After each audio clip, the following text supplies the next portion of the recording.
구약 성경 출애굽기 14장 봅니다.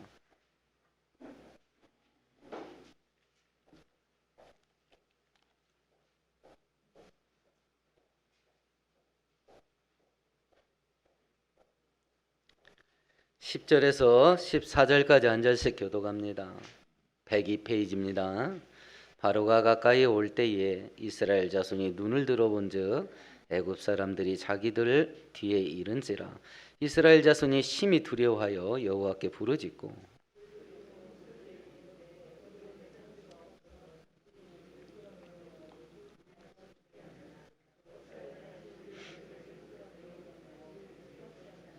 우리가 애굽에서 당신에게 이른 말이 이것이 아니냐. 이르기를 우리를 버려두라. 우리가 애굽 사람을 섬길 것이라 하지 아니하더냐. 애굽 사람을 섬기는 것이 광야에서 죽는 것보다 낫겠노라.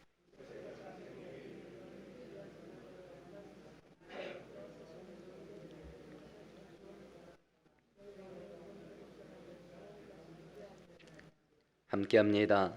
여호와께서 너희를 위하여서 싸우시리니 너희는 가만히 있을지니라. 아멘. 아멘. 항상 제 기억으로는 1997년 IMF 터지고 나서 우리나라가 그 후유증을 지금까지 못 벗고 있는 것 같습니다. 거기다가 작년 올해 이 코로나 터지고 인해서 우리나라뿐만 아니라 전 세계가 엄청난 풍랑에 휘말리게 됐죠. 그리고 우리는 이제 올 1년 마지막 그리고 2022년 새해를 넘어가는 예배 한 방으로 2년치 예배를 드리네요. 그런 지금 시간입니다. 그렇게 발달한 기술, 그렇게 발달한 과학, 이것 가지고도 전 세계가 감당하지 못할 거대한 장벽에 부딪힌 그런 실정이 됐습니다. 코로나가 우리의 건강과 생명을 위협을 합니다. 경제가 붕괴됩니다. 이 와중에 또 여기저기에서 전쟁의 위기가 닥치고 있습니다. 우리는 돈도 없고 힘도 없어서 이 어려운 때 고달픈 짐을, 인생의 짐을 더 짊어져야 되는 그런 아픔이 있습니다. 그런 와중 속에 내년에도 그닥 좋은 일이 없을 것 같은 2021년을 우리가 눈앞에 두고 있습니다. 또 내년에도 또 우리 힘으로 감당하지 못할 많은 인생의 장벽들이, 장애물들이 우리 앞을 가로막고 있을 텐데 어떻게 이것들을 헤쳐나갈 수 있겠는가라고 하는 겁니다. 출애굽기 14장은 이스라엘 백성들이 애굽에서 노예 생활하다가 하나님의 은혜로 해방돼서 적과 꿀이 흐르는 가나안 땅으로 들어가는 여행을 하는 와중 속에 홍해 바다에 가로막혀 있었을 때에 그 홍해 바다를 건너가는 사건을 기록한 본문입니다.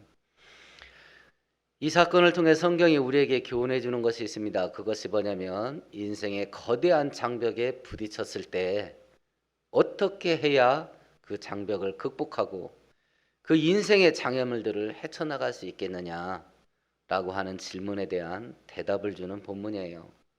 오늘 성경을 살펴볼 때에 2022년에 수많은 인생의 장애물들이 우리 앞을 가로막고 있을 텐데 오늘 말씀을 바로 깨닫고 2022년을 우리도 승리하면서 보낼 수 있는 은혜가 있기를 축원드리겠습니다.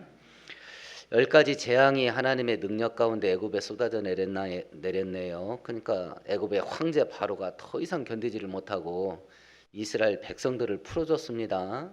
이스라엘 백성들이 다 빠져나갔습니다. 그러고 나니까 이제 애굽 왕 바로가 제정신이 들어왔지요. 야, 걔네들을 우리가 왜 풀어줬냐? 라고 하면서 어떤 일을 하냐면 14장 6절과 7절을 해요. 같이 읽어봅니다. 바로가 곧 그의 병거를 갖추고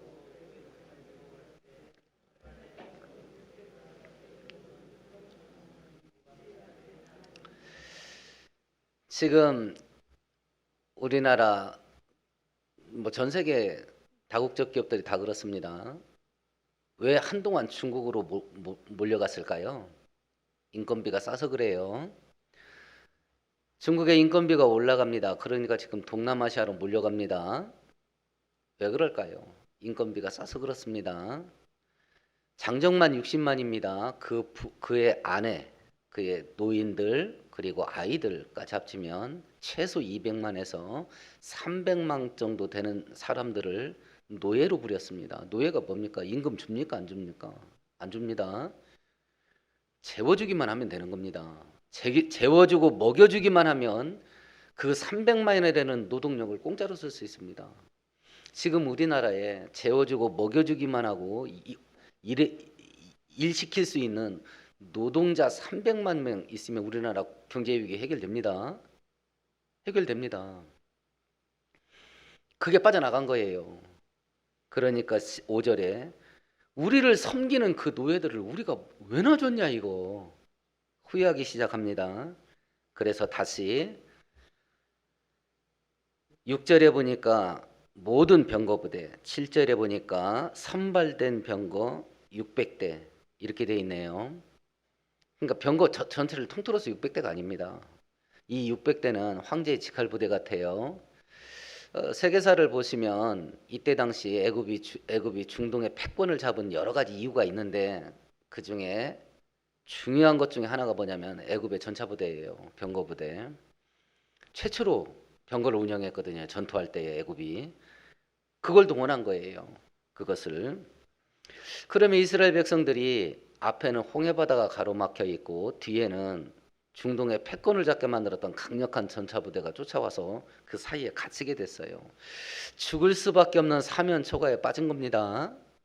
그러면 아니 기껏해서 10가지 재앙을 일으켜서 애굽의 황제를 제압하고 노예 생활하던 이스라엘 백성들을 풀어줘 놓고 아니 왜 이렇게 죽을 자리로 데리고 가냐 하나님께서 그 이유가 4절에 있지요. 같이 읽어봅니다. 내가 바로의 마음을 완악하게 한즉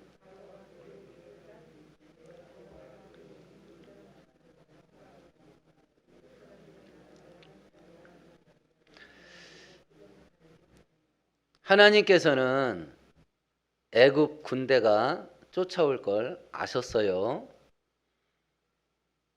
알면서도 이리 데려온 거예요. 빠져나갈 수 없는 그 사면초가의 자리로 죽을 수밖에 없는 자리로.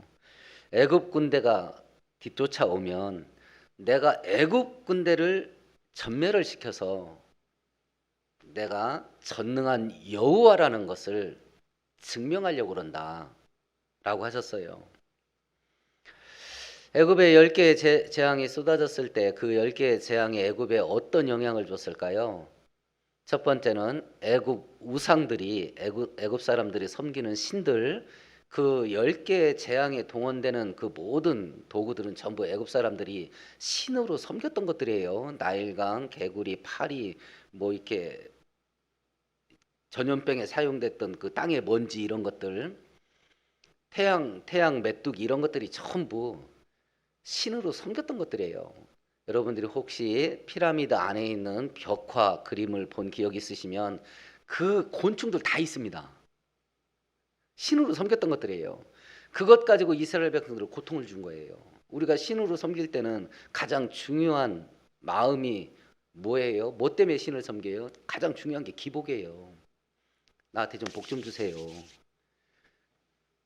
그래서 메뚜기를 섬기면서 우리 농작물 건드리지 말아주세요. 이렇게 메뚜기 신을 섬기는 거예요. 근데 자기들이 신으로 섬겼던 것들이 자기들을 막 죽이려고 달라드니까 야 이건 신도 아니고 왼수예요 왼수. 애굽 사람들이 섬겼던 우상들이 무능력하고 무기력할 뿐만 아니라 전혀 도움이 안 된다는 것을 증명시킨 사건이에요. 두 번째는 애굽 사람들이 자기들 나라를 강대국으로 만들었던 거 경제력이죠. 고대 국가니까 풍부한 농산물입니다. 근데 이 10가지 재앙 중에서 짐승들에게 퍼졌던 전염병 때문에 짐승이 다 죽어나갑니다. 거기다가 메뚜기 떼가 닥칩니다. 우박이 쏟아져 내립니다. 농산물이 완전히 파괴됐어요. 농산물이 경제가 무너지게 되는 것이요. 대량 사망 사건이 터졌어요. 장자들이 전부 죽었습니다.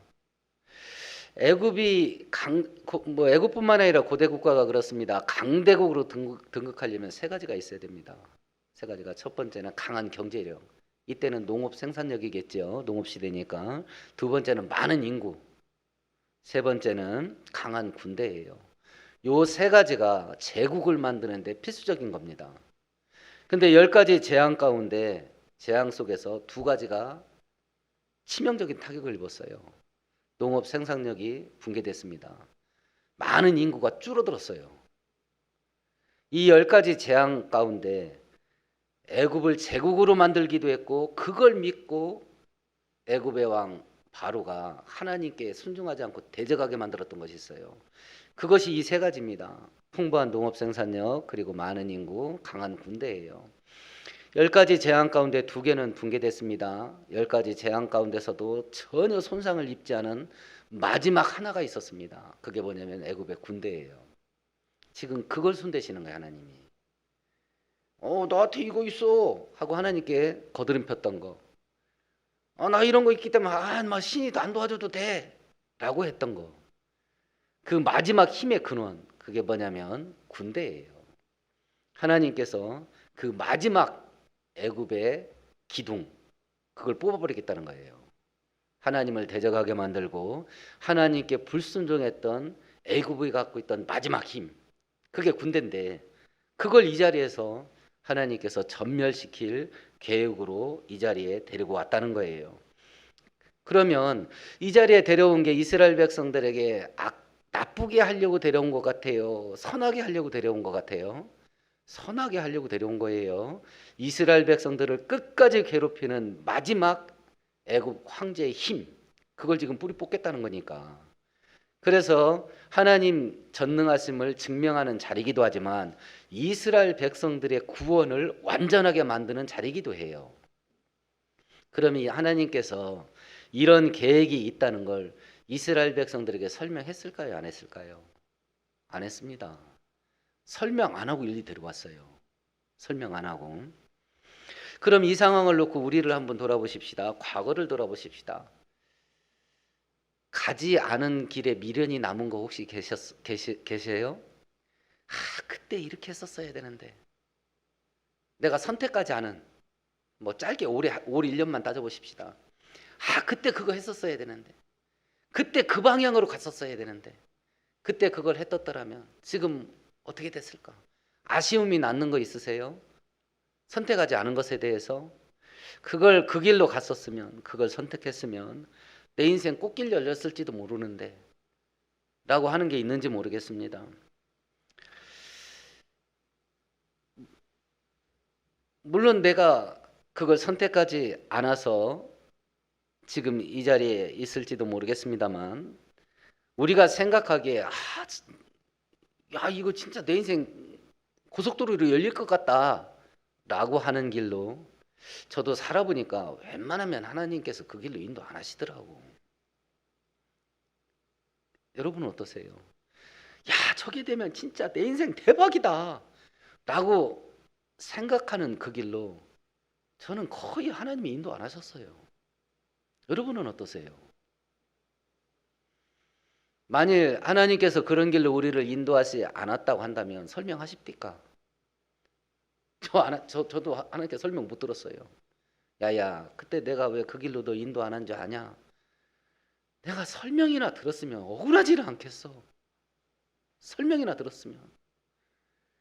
이렇고 이래서 그랬던 거요. 하나님께서 말 한마디만, 해명만 한마디 해줘도 이렇게 인생이 폭풍하지는 않을 거예요. 한마디도 안 들었어야죠. 여러분은 들으셨어요? 하나님이 그때 왜 그랬는지? 안 하십니다. 거의 대부분 안 하셔요. 그러면 대체 우리 보고 어떻게 살으라는 거야? 어떻게 살으라는 거예요? 딱 하나밖에 없어요. 성경이 우리들에게 말하는 겁니다. 기록된 바 오직 의인은 믿음으로 말미암아 살리라. 어떤 환경을 부딪히든지 하나님께서 어련히 알아서 하실까? 이만 갖고 사는 거예요. 이게 진짜 믿음입니다. 이 꼼새를 보니까 막 죽을 자리로 가는 거예요. 이러다가 길거리 내앉을 것 같은 거예요. 그런 상황을 보면서도 하나님께서 어련히 알아서 좋은 길로 인도하실까?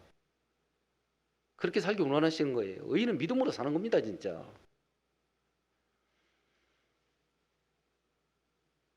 오늘 이 사건을 놓고도 하나님께서 이스라엘 백성들이 했던 말이 13절 아닙니까? 우리 13절 같이 읽어보십시다. 모세가 백성에게 이르되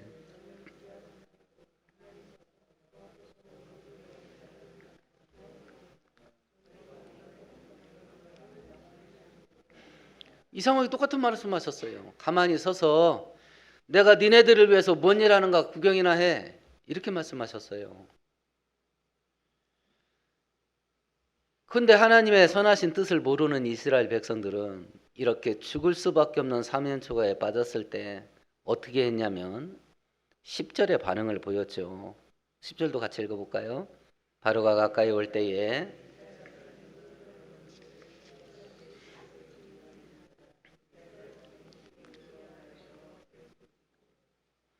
첫 번째는 심히 두려워했답니다. 막 놀래 자빠지는 겁니다.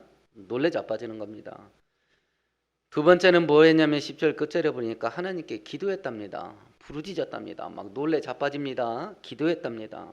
그리고 12절에는 기도 끝나자마자 어떤 일을 했냐면 12절을 했습니다.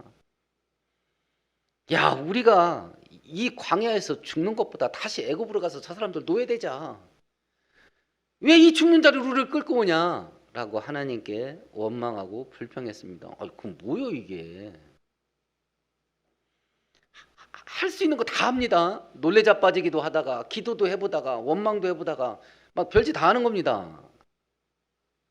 근데 이게 이스라엘 백성들의 모습이 아니라 목사님 저도 뭐 이렇게 살았습니다. 목사님 저도 위기 앞에서 막 기도합니다. 눈 뜨면 제정신 들어오는 거예요. 눈 뜨면 제정신이 들어와요. 그럼 막 죽을 것 같은 거예요. 기도 실컷 해놓고. 그럼 이스라엘 백성들이 왜 이런 행동을 하는가? 왜 이런 행동을? 애굽에서 빠져나온 지 보름도 안 됐을 때예요. 그러면 지금 이 자리에 오기까지 이 사람들이 겪은 일이 뭐예요? 애굽의 10가지 재앙을 겪었잖아요. 하나님의 능력이 얼마나 큰지.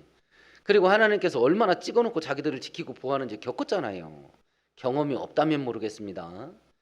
경험했거든요.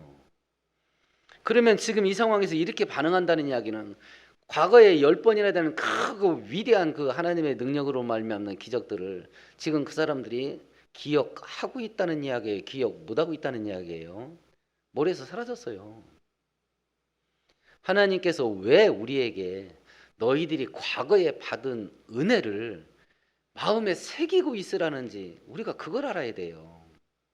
과거에 받았던 은혜들을 마음에 새기고 있으면 범사에 감사가 진짜 됩니다. 그거 진짜 돼요. 과거에 받았던 은혜를 새기고 있으면 과거에 그렇게 인도한 하나님이 지금 이 순간의 이 위기 가운데서도 그리고 예상되는 앞으로의 위기 가운데서도 동일하게 나를 지키고 보호하시리라는 믿음의 확신 가운데 쓸 수 있어요. 믿음의 확신 가운데. 그러면 이스라엘 백성들은 어떻게 했었어야 되냐? 지금 다 잊어버렸거든요. 그러니까 기도했다가 눈 뜨고 제정신 들으니까 막 원망했다가 하나님께 들이 박았다가 막 별짓을 다 하는 거예요. 그러면 이스라엘 백성들이 했었어야 되는 일은 뭐냐? 13절을 했었어야 되는 거죠. 같이 읽어보십시다. 모세가 백성에게 이르되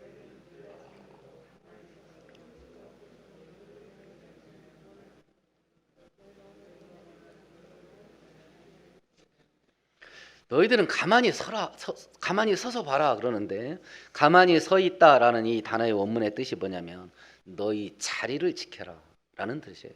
자리를 지켜라. 자리를 떠나지 말라. 자리를 지켜라. 그럼 이스라엘 백성들이 지켜야 될 자리가 어떤 자리였을까요? 문맥상 보면 믿음의 자리였습니다. 하나님을 끝까지 믿는 믿음의 자리. 기도의 자리. 눈 뜨고 제정신 돌았잖아요. 그 자리를 떠나지 않는 거예요. 확신의 자리. 이 자리를 지키고 있으라는 거예요. 이 자리를. 이스라엘 백성들로 하여금 그 자리를 떠나게 만든 게 뭘까요? 외적인 환경입니다. 주변에서 벌어지는 일들이에요. 주변에서 벌어지는 일들을 바라보고 있으면 필연적으로 어떤 일이 벌어져요? 우리가 지켜야 할 자리에서 떠나게 됩니다. 믿음의 자리에서 떠나게 돼요. 믿음의 자리에서 견고하게 그 자리를 지키고 있을 수 있으면 주변 환경에 휘둘리지 않게 돼요. 휘둘리지 않게 됩니다. 오릴리언 많이들 흔들렸을 겁니다. 여러분 스스로도. 왜냐하면 보도부터 듣도 못한 일들을 우리가 오릴리언 겪었으니까. 그죠? 환경을 보게 되면 믿음의 자리를 지킬 수가 없어요. 근데 믿음의 자리를 지키면 환경은 이깁니다. 환경은 이겨요. 그걸 지금 이스라엘 백성들에게 보여주는 거예요. 우리 인생을 가로막고 있는 거대한 장애물, 홍해바다 같은 장애물들을 대체 어떻게 대처할 거냐. 그거 지그시 보고 있으면 믿음 자리 떠난다. 그런데 믿음의 자리를 지키고 있으면 어떤 일이 벌어지냐. 그 결과를 이야기를 해주시는 거죠. 첫 번째는 19절 20절입니다. 함께 읽습니다. 이스라엘 진 앞에 가던 하나님의 사자가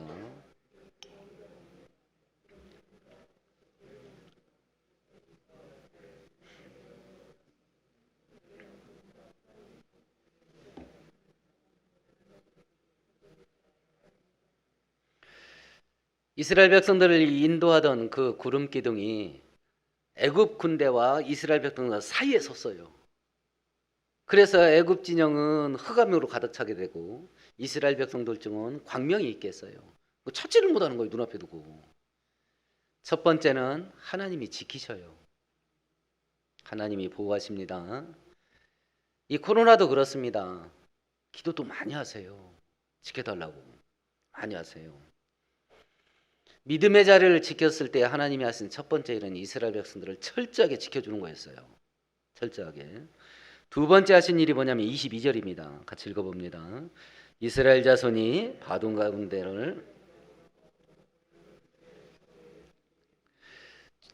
바다를 가르셔서 맨 땅이 드러나게 하시고 이스라엘 백성들이 걸어서 도망갈 수 있게 길을 열어주셔요.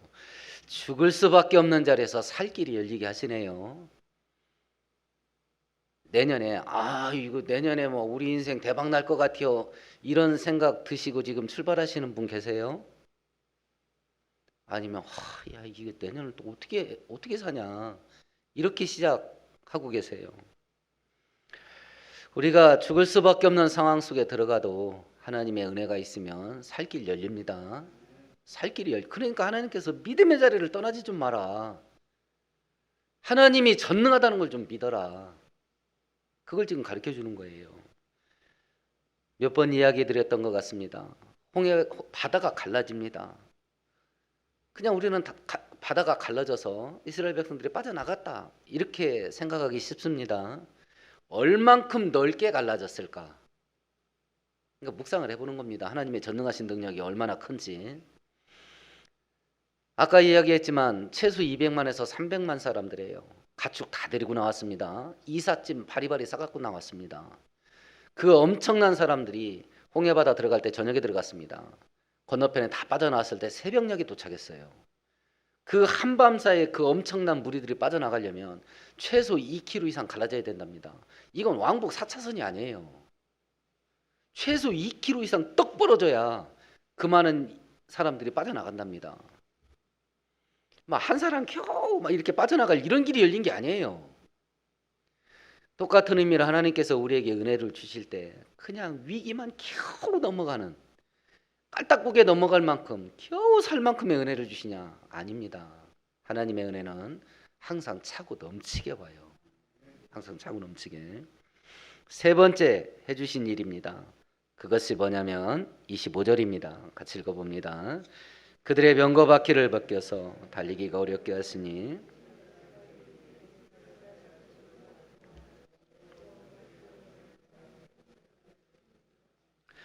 애굽 사람들을 그 바다 한가운데서 병거에 바퀴가 빠지게 해서 전부 몰살 당하게 하심으로 위대한 승리를 거두셔요. 위대한 승리를. 우리가 믿는 하나님은 어떤 하나님이냐? 전능하셔서 불가능한 것이 없어요. 못할 일이 없습니다.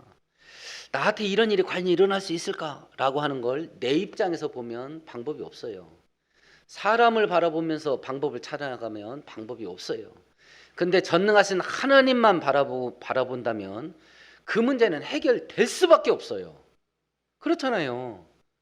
전능하신 하나님 입장에서 보면 그 문제는 해결될 수밖에 없어. 전능하시니까. 그걸 지금 가리킨 거예요. 이스라엘 백성들한테. 그리고 그 전능하신 하나님은 택한 백성들을 사랑하셔요. 그래서 항상 좋은 것 주십니다. 죽을 것 같은 자리인데 하나님이 이 자리에 데려온 이유는 선하신 뜻이 있어서 데려온 거예요. 선하신 뜻이 있어서. 그래서 마태복음 7장에서도 너희가 악할지라도 네 자식들한테 좋은 것 줄 줄 알거든. 하물며 하늘에 계신 천부께서 너희들에게 좋은 것 주시지 않겠느냐. 내가 가진 거, 내가 가진 힘, 재주, 능력 가지고 2022년 이 험악한 세월을 어떻게 보낼 거냐라고 하면 해답이 없어요. 근데 전능하시고 우리를 사랑하셔서 좋은 것 주시는 아버지만 바라본다면 땡큐입니다. 좋은 일이 있을 거예요. 좋은 일이. 하나님이 은혜 한번 딱 주시면요. 하늘이 열립니다. 그 하늘이 열리고 은혜가 쏟아 부어지게 되면 죽을 수밖에 없는 자리에서 살 길이 열립니다. 2022년을 어떻게 헤쳐나갈 수 있을 건가? 예, 은혜 받으면 됩니다. 하나님의 능력이 역사하시면 되고 오늘 말씀 생각하시면서 우리 함께 동성으로 기도하십시다.